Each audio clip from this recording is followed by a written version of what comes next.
E se eu te dissesse que uma das maiores fortunas já registradas não foi deixada para a família, não foi para os filhos, não foi para a esposa, nem mesmo para os parentes de sangue.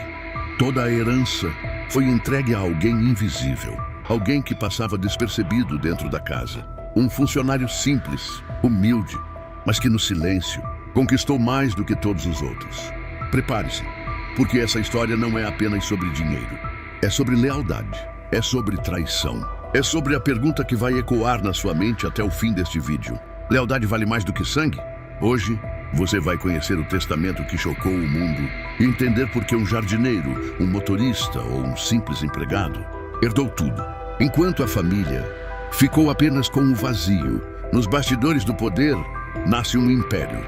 E nesse império, o nome que ecoava nos corredores da riqueza era Jurandir. Um homem de negócios, gênio das finanças, um estrategista frio que sabia transformar crises em oportunidades. Para o público, era o exemplo de sucesso. Um magnata que parecia carregar nas mãos a fórmula da prosperidade. Jornalistas o chamavam de visionário. Investidores o viam como um farol e até seus inimigos o respeitavam em silêncio. Mas atrás de cada aplauso havia também temor, porque Jurandir não era apenas respeitado, ele era temido. Ele construía riquezas como quem respira. Era natural para ele. Enquanto outros lutavam anos para levantar uma empresa, ele erguia conglomerados inteiros em questão de meses. Comprava, vendia, manipulava, expandia. Cada movimento seu no tabuleiro econômico era calculado. Cada passo uma vitória. E para os que ousavam enfrentá-lo, cada derrota era esmagadora. As marcas de seu sucesso eram visíveis. Mansões espalhadas em bairros nobres. Carros de luxo que nunca saíam da garagem apenas para colecionar poeira em vitrines privadas. Aviões e iates, uma vida onde o limite parecia não existir. Jurandir respirava poder, e esse poder exalava como perfume. Um perfume caro, raro, inalcançável para a maioria. Ele não apenas acumulava dinheiro, ele acumulava influência. Senadores atendiam suas ligações. Prefeitos lhe deviam favores. Empresários aguardavam sua aprovação como soldados, esperando ordens de um general. Não havia espaço onde sua presença não fosse notada. Jurandir era um titã no mundo dos negócios e, ao mesmo tempo, um fantasma no coração de quem o conhecia de verdade. Porque por trás do sorriso de empresário bem-sucedido, havia uma face que poucos ousavam encarar. Ele era duro, implacável, frio, não aceitava desculpas, não tolerava fracasso. Era amado por seus números, mas odiado por sua humanidade inexistente. Pessoas próximas a ele afirmavam que Jurandir enxergava a vida como uma planilha. Nomes, dívidas, lucros, perdas, tudo calculado. Até mesmo as relações mais íntimas. E dentro das paredes de sua casa, a história não era diferente. Para o mundo, ele era o magnata, o homem que conquistava o impossível. Mas ali, atrás de cortinas pesadas e corredores de mármore, a imagem se desfazia. Ele não era o patriarca amoroso que muitos esperariam. Ele não era o homem de família que o público imaginava. Ali dentro, havia tensão. Havia silêncio pesado. Havia brigas abafadas pelo luxo. Os tapetes caros escondiam não apenas pó, mas segredos. O ouro nas paredes não conseguia mascarar as rachaduras que cresciam dia após dia. Jurandir tinha tudo, mas o tudo nunca foi suficiente. O poder que carregava para fora da mansão não o acompanhava na mesa de jantar. Ali, sua voz de comando se transformava em gritos de cobrança. Ali, seu olhar de empresário frio se tornava ainda mais gélido com os próprios filhos. Eles não viam um pai presente. Eles viam um homem distante, obcecado por resultados, incapaz de demonstrar afeto. E esse abismo crescia a cada ano. Filhos que se acostumaram a viver na sombra da fortuna. Uma esposa que já não sabia se ainda era companheira, ou apenas mais uma peça do seu império. Familiares que aguardavam em silêncio, esperando o momento em que sua herança caísse como um prêmio inevitável. O mundo enxergava conquistas, mas ali dentro havia rachaduras invisíveis. E essas rachaduras, cedo ou tarde, cobrariam seu preço. Jurandir acreditava que o poder era eterno, mas não percebia que sua maior fraqueza não estava nos negócios, não estava nos rivais, não estava no mercado. Sua maior fraqueza estava dentro da própria casa. Uma fraqueza que se alimentava de ganância, de ambição, de sangue que esperava silenciosamente pela queda do patriarca. E é nesse contraste brutal que a história começa a ganhar forma. Porque o homem que tinha tudo, começaria a descobrir que às vezes o tudo pode se transformar em nada. Um império pode ser erguido em uma vida, mas pode começar a desmoronar em apenas um instante. E o que se escondia atrás das cortinas de sua mansão logo viria à tona, porque ali, na mesma casa onde ouro e poder brilhavam, uma verdade incômoda se preparava para explodir. E quando ela viesse à superfície, não haveria fortuna capaz de silenciá-la. Dentro da mansão de Jurandir, nada era tão reluzente quanto aparentava. Os mármores importados, as escadarias largas e o brilho das taças de cristal escondiam mais do que revelavam. Para quem olhava de fora, parecia o cenário perfeito de uma família abençoada pela riqueza. Mas por trás de cada porta, havia algo que dinheiro nenhum conseguia comprar: harmonia. A esposa, outrora companheira de longas batalhas, já não compartilhava com ele nada além do sobrenome. O tempo havia transformado o amor em frieza e a distância emocional era evidente. Estavam juntos, mas não unidos. As conversas se resumiam a ordens, cobranças e protocolos. Ela conhecia mais os advogados do que o próprio marido. Já não se via como mulher ao lado de um homem. Sentia-se apenas mais uma funcionária dentro de um império regido com mãos de ferro.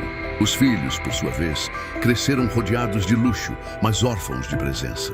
Carros de luxo no aniversário substituíam abraços. Viagens internacionais pagas em silêncio ocupavam o lugar de uma simples tarde em família. Para eles, Jurandir era mais um financiador do que um pai.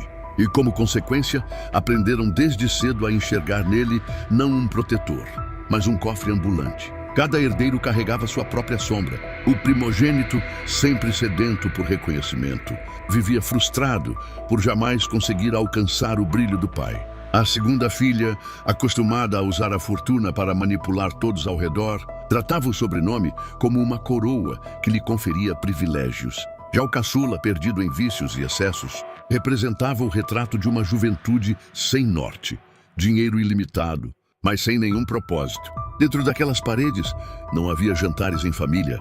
Havia reuniões de interesse. Não havia laços. Havia contratos invisíveis. Cada palavra era carregada de segundas intenções. Cada gesto era calculado como uma jogada em um tabuleiro de xadrez onde todos esperavam o mesmo checkmate: a morte de Jurandir. O mais cruel é que o próprio bilionário sabia disso. Ele percebia os olhares, sentia o silêncio carregado, ouvia conversas interrompidas quando entrava em uma sala. Sabia que não era amado, era aguardado.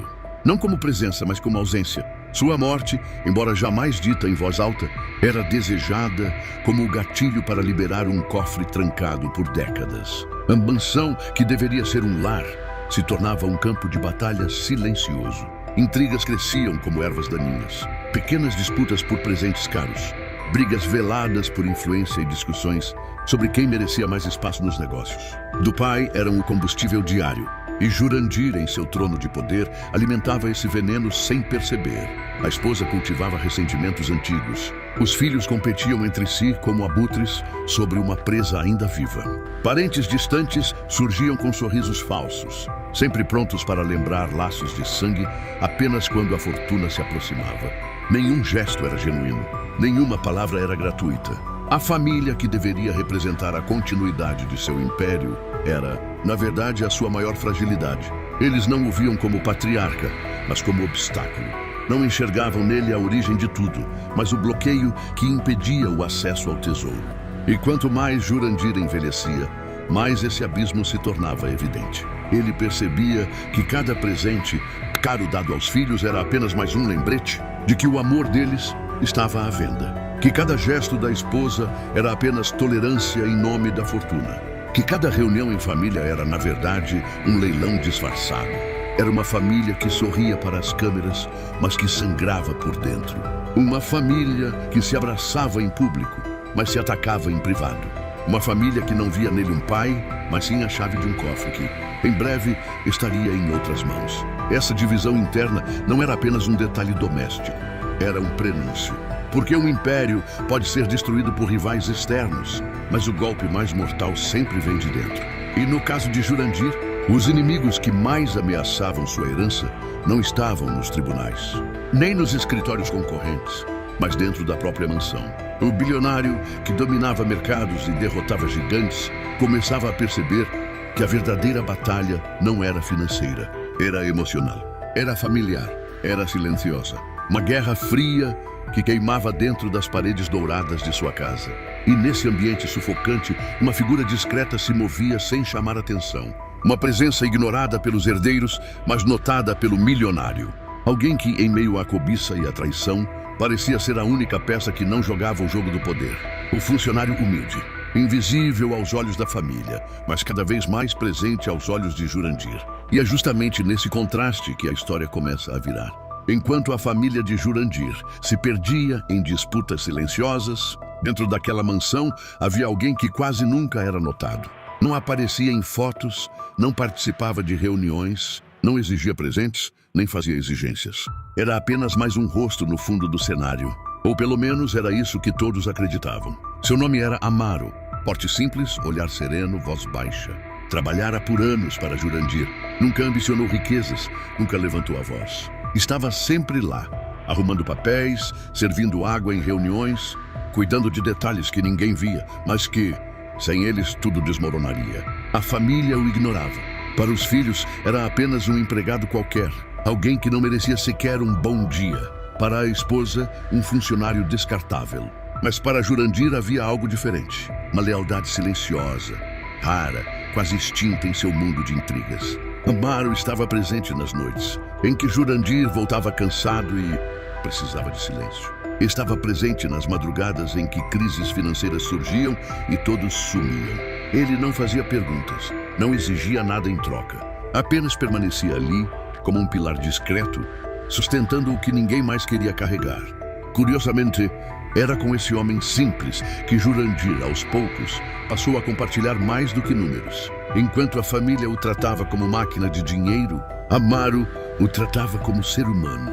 O bilionário, temido por executivos e bajulado por políticos, encontrava conforto em conversas despretensiosas, com alguém que não esperava nada além de respeito. E talvez seja aqui que a história comece a incomodar. Porque em um mundo onde todos disputavam sua herança, aquele que menos tinha interesse no dinheiro era justamente o único que conquistava a confiança verdadeira. Quantas vezes você já viu isso na vida real? Aqueles que deveriam estar ao nosso lado, família, sangue do nosso sangue, muitas vezes nos traem pela cobiça.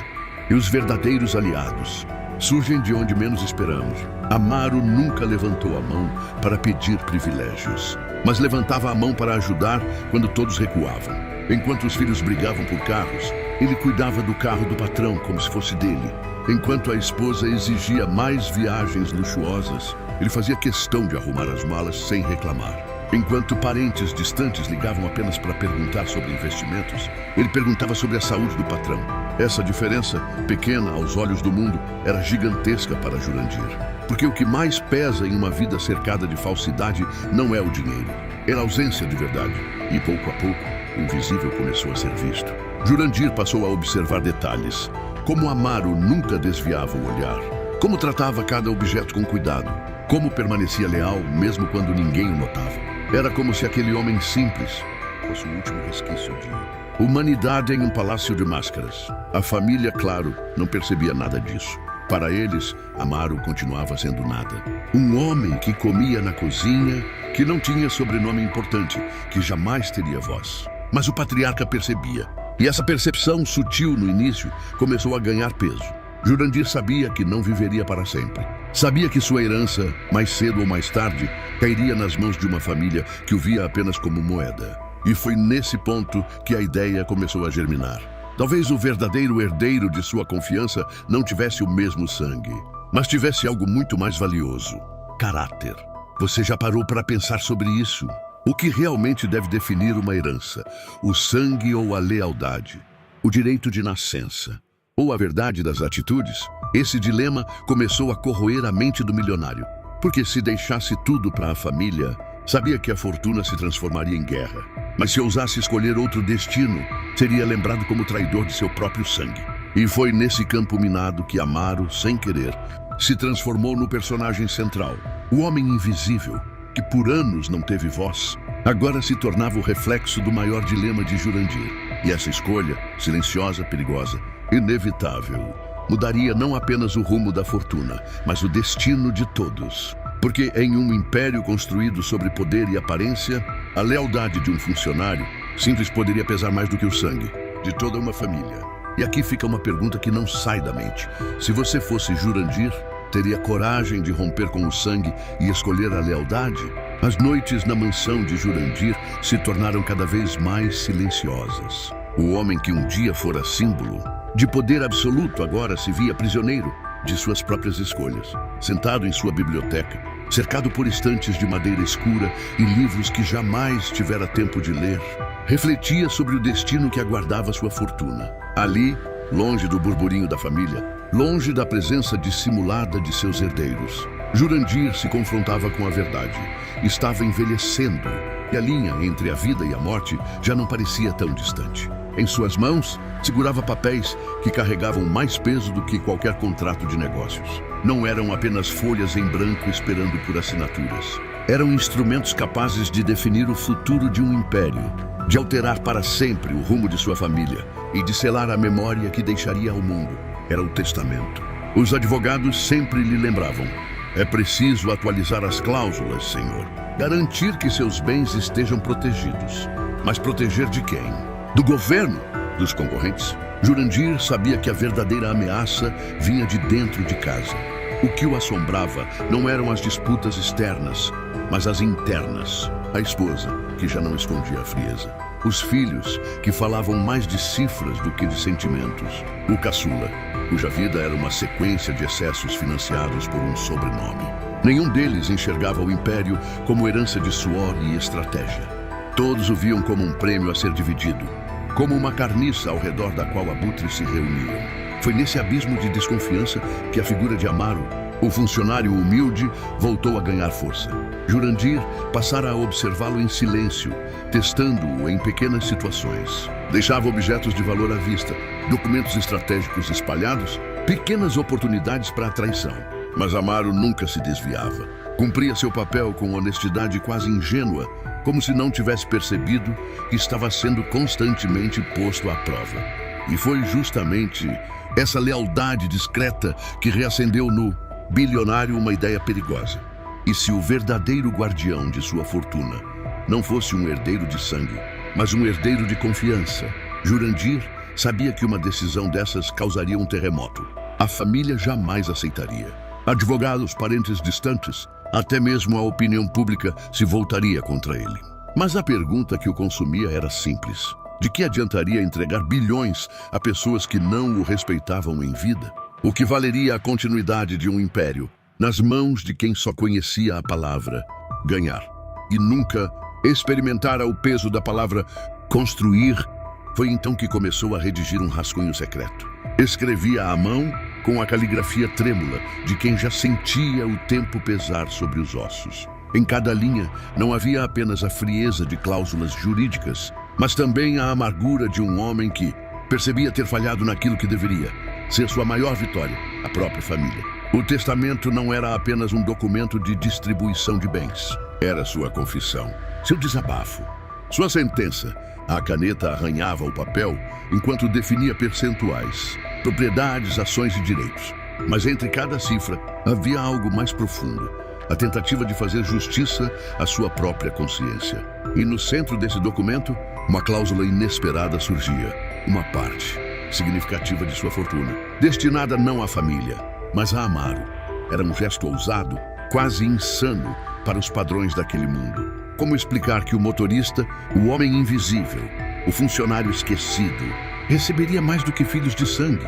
Como justificar que um simples empregado tivesse conquistado aquilo que herdeiros jamais souberam valorizar? Jurandir sabia que a revelação desse testamento seria como acender um pavio em meio a barris de pólvora. Haveria ódio, haveria acusações, haveria guerra. Mas em sua mente havia também uma certeza. Talvez a herança não fosse sobre continuidade de patrimônio, mas sobre continuidade de valores. E se os filhos jamais haviam aprendido sobre lealdade, que aprendessem pela dor. Com cada página preenchida, sentia-se dividido entre culpa e alívio. Culpado por negar aos filhos aquilo que sempre esperaram. Aliviado por, pela primeira vez, tomar uma decisão que não estava baseada em aparências ou convenções, mas em sua própria percepção de justiça. O testamento foi guardado a 7 chaves, longe dos olhos da família. Somente ele e o advogado de maior confiança conhecia os detalhes. Mas o segredo, por mais bem escondido que estivesse, tinha peso. E Jurandir sabia que segredos têm o estranho hábito de escapar quando menos se espera. O bilionário, que passara a vida construindo muralhas contra inimigos externos, agora tinha em mãos um documento que poderia destruir sua família por dentro. E no fundo, talvez fosse exatamente isso que desejava: que a verdade viesse à tona, que as máscaras caíssem, que cada um mostrasse seu verdadeiro rosto quando confrontado com aquilo que mais desejava. Na escuridão de sua biblioteca, sozinho com seus papéis, Jurandir tomou consciência de que havia assinado não apenas seu testamento, mas o início de sua própria tragédia familiar. Porque em um mundo onde todos lutavam pelo dinheiro, escolher a lealdade acima do sangue seria visto não como justiça, mas como traição. E quando esse documento viesse à luz, nada mais seria igual. O tempo passou como lâminas afiadas cortando os dias. Jurandir já não tinha o mesmo vigor, e sua presença na mansão era marcada por longos silêncios. O império seguia funcionando, empresas lucravam, negócios se expandiam, mas o coração do patriarca batia cada vez mais frágil. Entre reuniões protocolares e jantares formais, crescia a sensação de que algo invisível pairava no ar. Uma tensão que a família não sabia nomear, mas sentia em cada olhar atravessado nos corredores. O testamento trancado no cofre do advogado parecia um segredo protegido. Mas a verdade tem uma estranha forma de vazar, de se insinuar pelos cantos, como o vento atravessando frestas. Foi numa conversa descuidada, quase banal, que a primeira suspeita surgiu. O advogado de confiança, pressionado por perguntas insistentes de um parente distante, deixou escapar um detalhe. Não mencionou nomes, não revelou valores, mas insinuou que o documento traria surpresas. E para uma família acostumada a viver de expectativa, a palavra surpresa era um veneno. A partir daí, o clima mudou. Cada refeição transformou-se em interrogatório disfarçado. Quem seria beneficiado? Qual fortuna estaria em jogo?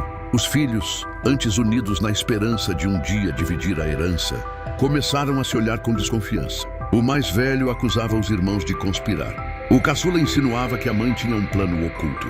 A própria esposa de Jurandir, fria como sempre, escondia a irritação atrás de sorrisos calculados. Enquanto todos especulavam, um nome jamais passou pela mente deles: Amaro.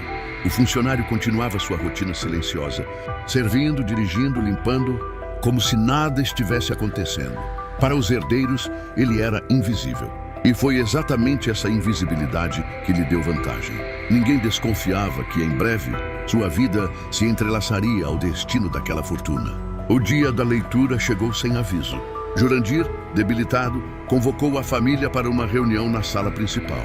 Era um cenário solene, cortinas pesadas, relógios antigos marcando o tempo como martelos de sentença, e um silêncio quase sufocante. O advogado entrou com uma pasta de couro em mãos e bastou o som do fecho, metálico sendo aberto para que todos percebessem que algo irreversível estava prestes a acontecer. A leitura começou como qualquer outra: formalidades, percentuais, divisões de propriedades. A família ouvia com impaciência, como quem espera apenas a parte que realmente importa. Mas então veio a pausa. O advogado pigarreou, ajeitou os óculos e revelou a cláusula que mudaria tudo. Parte considerável do patrimônio será destinada ao Sr. Amaro. O nome ecoou como um trovão em meio ao silêncio. Por um instante, ninguém reagiu. Os filhos se entreolharam, incapazes de acreditar no que ouviram. A esposa soltou um riso nervoso, como se fosse uma piada de mau gosto. Mas não era. Cada palavra lida em seguida confirmava o impensável. O motorista, o homem simples, receberia mais do que todos eles jamais imaginaram. A sala explodiu em protestos. O filho mais velho se levantou, acusando o advogado de manipulação. O caçula gritava impropérios, jurando que o pai havia enlouquecido.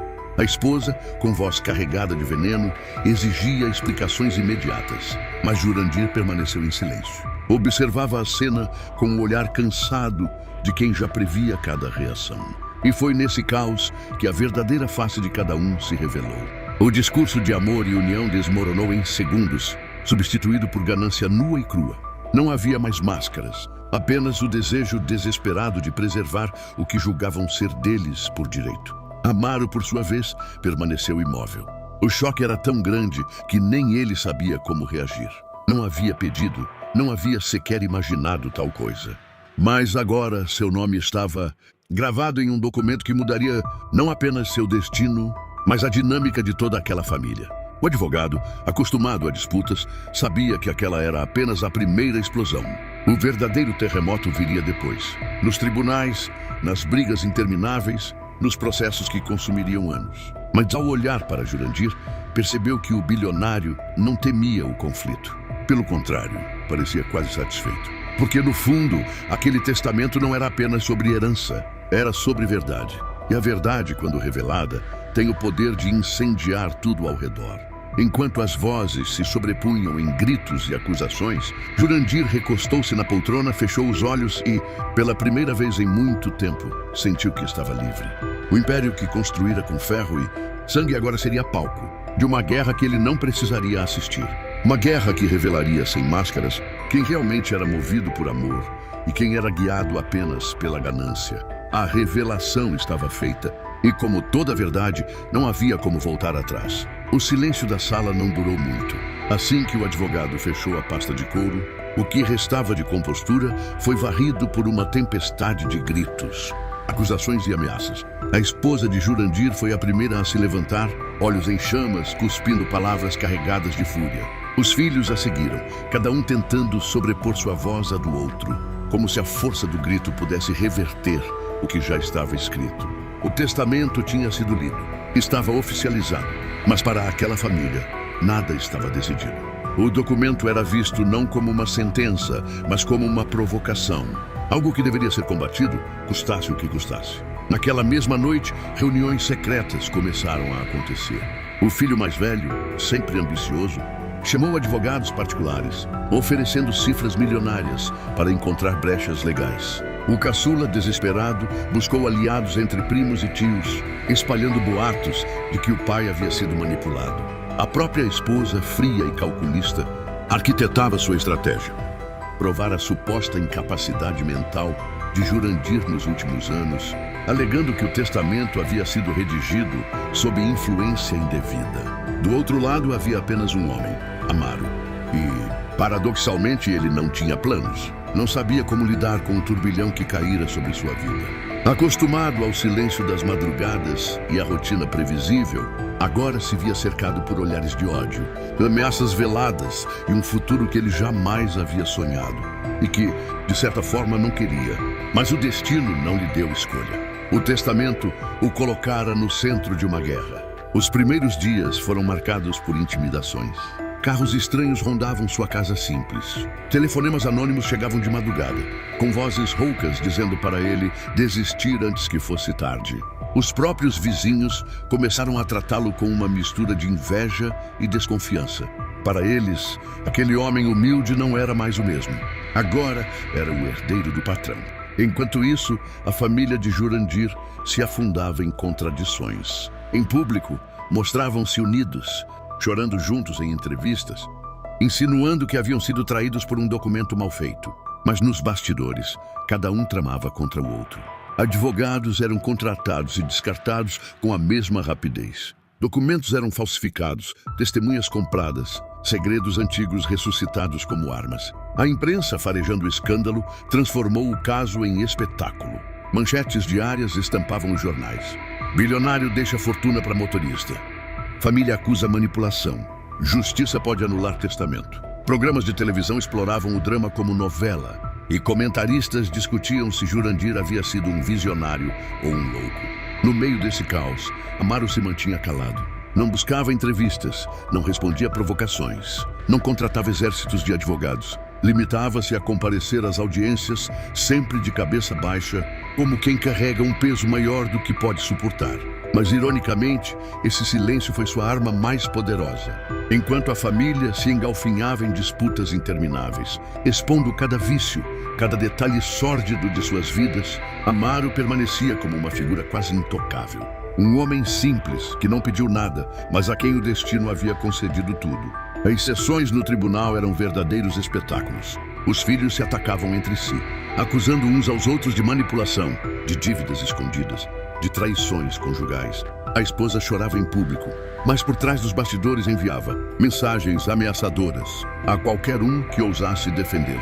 Advogados gritavam, apresentavam pilhas de documentos, tentavam transformar um simples testamento em um quebra-cabeça impossível de decifrar. E, no entanto, a cada nova audiência, o nome de Amaro permanecia intacto no documento oficial. O testamento estava claro, registrado em cartório, blindado contra manobras óbvias. A guerra da herança não era apenas judicial, era emocional, moral, psicológica. Os herdeiros, movidos pelo ódio, começaram a se destruir uns aos outros. Parcerias de negócios foram rompidas, investimentos foram dilapidados. E mansão, antes símbolo de poder, virou palco de brigas tão violentas que a polícia precisou intervir mais de uma vez. E tudo isso era acompanhado de perto por uma sociedade que assistia, fascinada, ao colapso de uma dinastia. Aquele que parecia invencível, Jurandir, já não estava presente. Mas sua sombra, sua decisão final, continuava determinando o destino de todos. O testamento havia se tornado uma bomba relógio, e cada novo processo judicial era apenas mais um estilhaço atingindo os envolvidos. A pergunta não era mais quem herdaria a fortuna, mas sim quem sobreviveria ao peso dela. No centro do furacão, Amaro continuava sendo um mistério. Não falava, não reagia, não comemorava. Apenas vivia, cada dia mais isolado, como se soubesse que toda a riqueza do mundo não seria capaz de apagar a cicatriz de ser o alvo.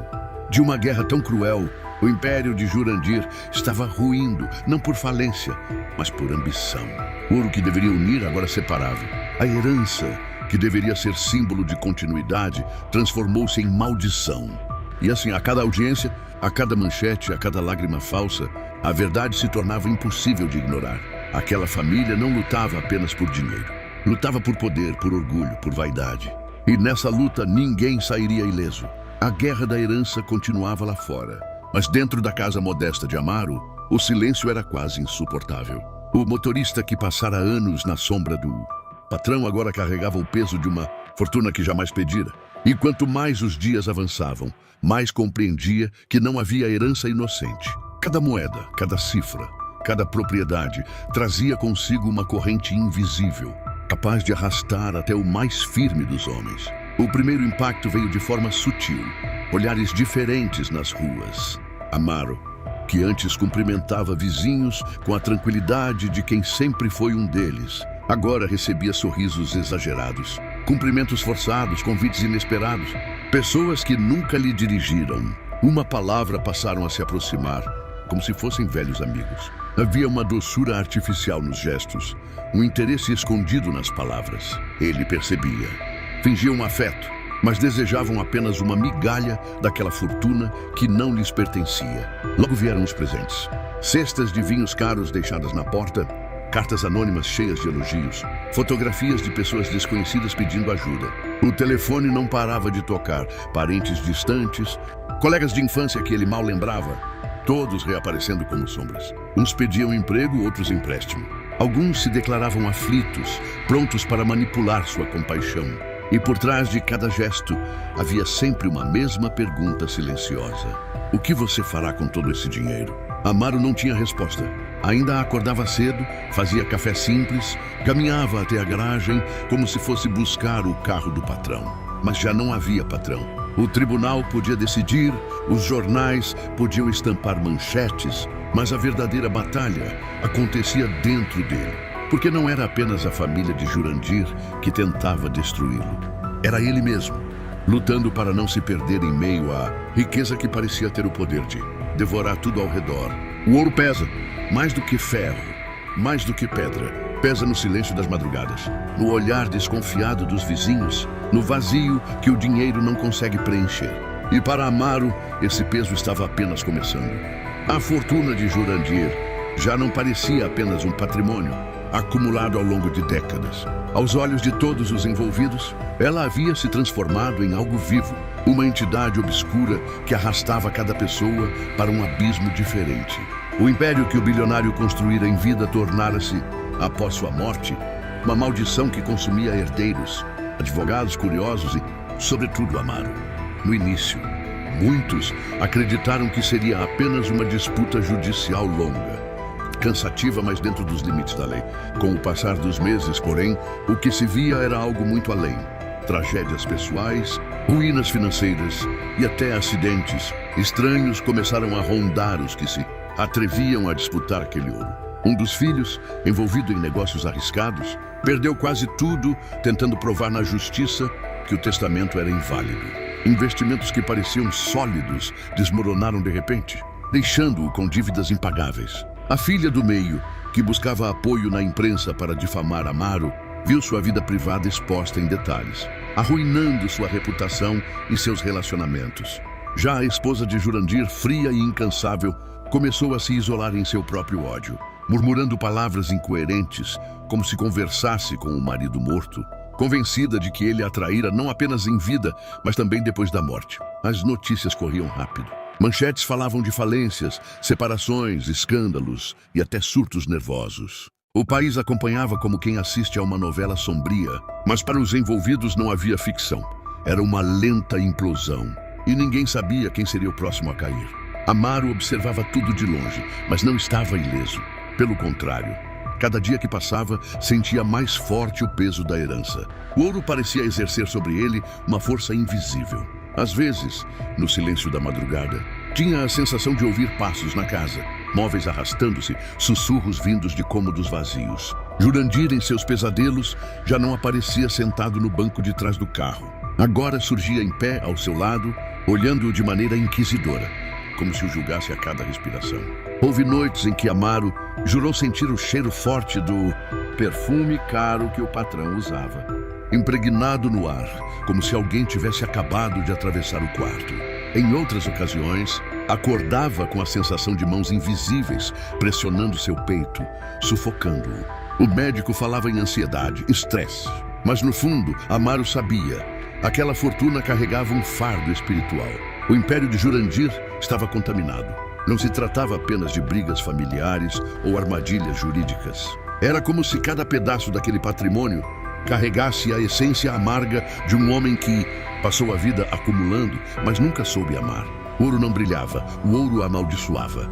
E Amaro, homem simples, começou a sentir-se preso numa teia que não escolhera. Se doava parte do dinheiro, surgiam ainda mais pedidos, mais chantagens. Se recusava, era chamado de ingrato, de egoísta. Se permanecia em silêncio, era atacado por todos os lados. Não havia saída. Aos poucos, seu semblante mudou.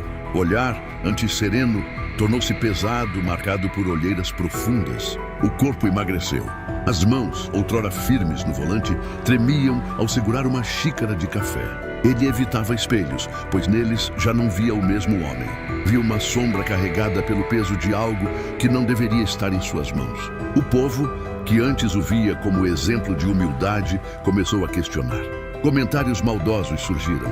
Alguns diziam que Amaro havia feito pacto, que era cúmplice de algo obscuro, que Jurandir não o escolhera por bondade, mas por razões inconfessáveis. Cada nova fofoca se espalhava como fogo e Amaro se tornava alvo, não apenas da família, mas também da desconfiança popular. No entanto, havia uma verdade silenciosa que poucos percebiam. A herança não estava destruindo apenas Amaro ou a família de Jurandir. Ela corroía tudo ao redor, como um veneno que se espalha lentamente. Empresas ligadas ao império começaram a falir. Sócios de décadas romperam parcerias. Funcionários de confiança se afastaram. Era como se o próprio nome Jurandir tivesse se tornado sinônimo de ruína. Amaro, sentado sozinho à mesa, pensava se aquela era a última vingança do patrão. Talvez Jurandir tivesse planejado tudo. Talvez tivesse deixado a fortuna não como prêmio, mas como armadilha.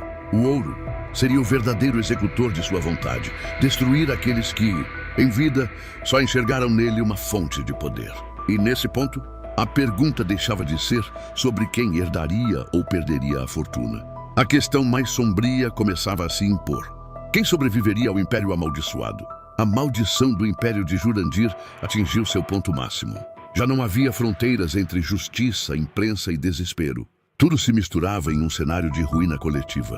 Era como se uma tempestade invisível tivesse se instalado sobre todos que ousavam tocar na herança. Famílias desmoronavam, reputações se destruíam e até mesmo a saúde dos envolvidos parecia definhar sob o peso daquela fortuna que, em vez de abençoar, consumia. Amaro No centro de tudo, sentia-se como um homem encurralado. Os jornais estampavam diariamente novas manchetes. Uns diziam que ele era o verdadeiro dono legítimo, outros o pintavam como ladrão da memória de Jurandir. Mas dessa vez, quando Amaro olhou pelo retrovisor, não viu apenas o patrão, viu a si mesmo, sentado ao lado dele com a mesma expressão vazia. Acordou com um grito sufocado, sentindo que estava perdendo não apenas a paz, mas a própria identidade. A herança já não era dinheiro, era prisão, era corrente invisível. Era uma chama que queimava lentamente sua sanidade. O colapso não estava apenas próximo, já havia começado. E no fundo, Amaro sabia. Ou encontrava uma forma de quebrar a maldição, ou acabaria destruído como todos os outros. A chuva caía pesada naquela madrugada em que Amaro, exausto, caminhava pela casa silenciosa. As janelas rangiam com o vento, e cada sombra projetada na parede parecia ganhar vida própria. O império de Jurandir, que em vida brilhava como monumento de grandeza, agora se reduzia a corredores frios, impregnados pelo peso de lembranças e fantasmas. Amaro carregava nos ombros não apenas a herança, mas a sensação de estar vivendo um destino que nunca escolheu. O dinheiro, as propriedades, os bens, nada tinha sabor de vitória. Tudo era um cálice amargo que escorria pela garganta e o sufocava por dentro. Enquanto caminhava, sua mente se perdia em pensamentos circulares. O que significa ser herdeiro? O que vale mais, o sangue ou a lealdade? Até onde vai a ganância humana? E até onde eu mesmo já fui arrastado? Na sala principal, o retrato imponente de Jurandir o observava com olhos duros. A pintura parecia mais viva a cada noite. Amaro não desviava o olhar. Havia algo de hipnótico naquela presença, como se o próprio morto ainda controlasse cada passo do seu sucessor. O colapso havia chegado ao limite. O coração batia descompassado, a respiração curta. Amaro compreendeu que só havia duas saídas: entregar-se completamente à maldição, tornando-se outro fantasma do império, ou encontrar uma forma de libertar-se, ainda que isso custasse tudo. Foi então que tomou uma decisão radical. Pegou a chave do cofre central, aquele mesmo que guardava documentos, títulos, parte do dinheiro líquido, e abriu-o pela última vez. O cheiro metálico do ferro e do papel envelhecido tomou o ambiente. Diante de si, pilhas de notas, joias cintilantes e contratos milionários pareciam zombar de sua fragilidade. Mas em vez de se ajoelhar diante do ouro, Amaro acendeu uma vela. Colocou-a sobre a mesa. O fogo tremulava, lançando sombras dançantes. A cada segundo, aquelas sombras lembravam mãos, rostos, vultos que o acompanhavam desde a morte de Jurandir. Com dedos firmes começou a rasgar alguns papéis, lançar outros às chamas. Cada folha queimada parecia soltar um grito abafado, como se a própria fortuna chorasse ao ser destruída. O coração disparava, mas ele continuava. Não queria mais tesouros. Queria silêncio. Do lado de fora, a chuva engrossava. Era como se o céu participasse daquele ritual de libertação. As gotas batiam no vidro em ritmo frenético, acompanhando a respiração ofegante de Amaro. De repente sentiu algo. Não era medo, era leveza. Pela primeira vez desde a leitura do testamento, o peso nos ombros parecia se dissipar. O fogo consumia os papéis, mas também consumia a maldição. O vulto de Jurandir, antes tão presente em seus pesadelos, começava a se dissolver no ar, como fumaça arrastada pelo vento. Mas a libertação não viria sem dor. Os gritos da família, os processos, as acusações não cessariam tão cedo. O povo jamais entenderia. Para todos, Amaro seria lembrado como o homem que ousou destruir a herança de um império. Uns o chamariam de louco, outros de ingrato, outros ainda de sábio. E aqui está a parte que ninguém consegue responder quem estava certo. O patriarca que acumulou fortuna sem amor. A família que só via no ouro um direito de sangue. Ou o funcionário que preferiu perder tudo para não perder a própria alma. Naquela noite, com o fogo refletindo em seus olhos cansados, Amaro entendeu que heranças não são apenas números em contas bancárias. São correntes invisíveis que podem aprisionar gerações inteiras. Uns se curvam a elas, outros tentam quebrá-las. Poucos conseguem. Quando as chamas se extinguiram, restava apenas cinza. Cinza dos papéis, das joias derretidas, dos contratos milionários reduzidos a pó. Amaro, sentado diante do vazio, finalmente sorriu. Um sorriso pequeno, mas verdadeiro. Pela primeira vez, não havia sombra de Jurandir atrás dele. O último ato não foi sobre dinheiro, mas sobre liberdade. E talvez essa seja a reflexão que fica. Quanto da sua vida você já sacrificou por algo que, no fim, pode não ter valor nenhum? E assim termina a história de um império que desabou sob o peso do próprio ouro. Amaro destruiu a herança para salvar sua alma. Jurandir, mesmo morto, ainda ecoa como um fantasma que pergunta: vale a pena acumular tudo e perder a si mesmo? Agora eu te pergunto, se essa fortuna fosse sua, você guardaria o império? Ou faria como Amaro e queimaria tudo para ser livre? Comenta aqui a sua opinião. Quero ver quem teria coragem de responder de verdade.